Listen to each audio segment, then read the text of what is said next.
Hello, welcome to Escape into Reason, a place where we escape into reason. I wanted to start a side series in my series of side series where I review all the films on a list called the 1001 Movies to See Before You Die, which is a series of books made by a group of film critics in the UK and Australia. I don't put a whole lot of faith in the list or anything, it's just the longest one that I found. One thing I like about the list is that it goes through the movies by year. So the first movie is the earliest one made. And it's kind of a trip through film history, and I kind of like that. So I thought I would start reviewing them in order. Just kind of a side project with all my other projects that I didn't have to try as hard on.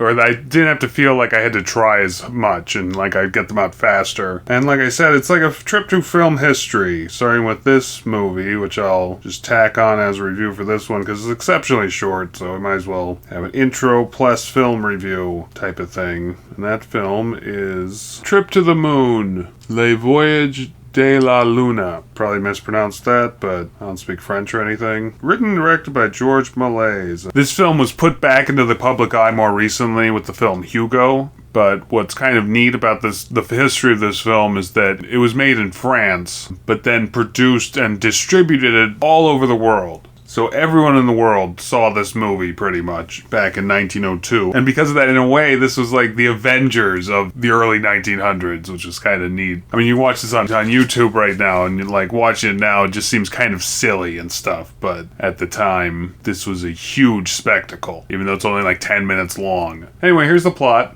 It starts with a bunch of scientists who are dressed kind of like wizards talking about going to the moon, I think. I mean, it's silent and there's no subtitles or anything, or intertitles, as the case was in the day. And then they show them like building the craft, and while that's happening, there's like a huge explosion, and that just leads to the next scene of them boarding the craft that then gets shot out of a cannon and lands on the moon with the famous, like, man in the moon getting hit in the eye with the rocket scene. Then they land on the moon, they get out, and it's covered in, like, these giant mushrooms and this mystical forest and stuff, and then they meet this alien who, like, kind of scares them away, I think. Again, it's a little hard to tell, because it's obviously made just to entertain and didn't really have a whole lot of, like, morals or anything. But then they come back to Earth and land in the ocean, just like the actual people who went to the moon did. So that's kind of interesting that they got more about the actual moon landing right than they probably would have thought they did. And then there's like a parade for them and a huge celebration. They erect a statue for them and everyone likes them, and that's the end of the movie. That might all sound very silly and stuff, and it kind of is. I mean, it's a silly little fun movie and everything, but like I said, at the time, like this was made in 1902, if you went to see a movie, it was probably just like real life stuff. I remember one of the first films ever was just a train going by, but that was like such a spectacle that people went and saw it, just being like, oh, you can see a train going by on screen, and then some people didn't believe it. That was the thing too, like, because it was still just a new device and such a new way to tell stories and everything, that people would go and see the train and actually get scared and try to move out of the way as the train's coming straight at them and stuff, because they thought it was a trick and there was just like a train behind the screen or something like that. But yeah, I would say this movie was fairly entertaining for a short 10 minutes, and you can watch it on YouTube, and I'd say, you know, it's actually a pretty good way to start this list, because at the time, film was still fairly new, and to actually tell stories with film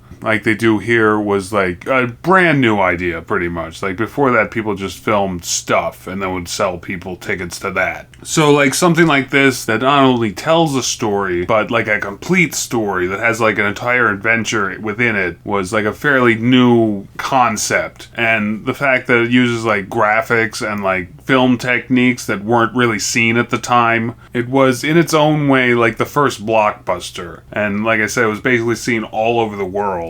The theaters were fairly new then. You'd probably have to like travel to the city in order to like see something like this, but it was still such a spectacle and spread via word of mouth and newspapers and whatnot that everyone at least heard of it. I think I'm mostly just rambling on about the history of this film more than the actual film, because I mean there's really not much to say. Like compared to today's stories, you know, this is like nothing. It's a pretty fantastical story. At the time, I think the ideas of like there being aliens on the moon was still fairly common. This is a fun, entertaining movie that didn't even need sound to be fun and entertaining.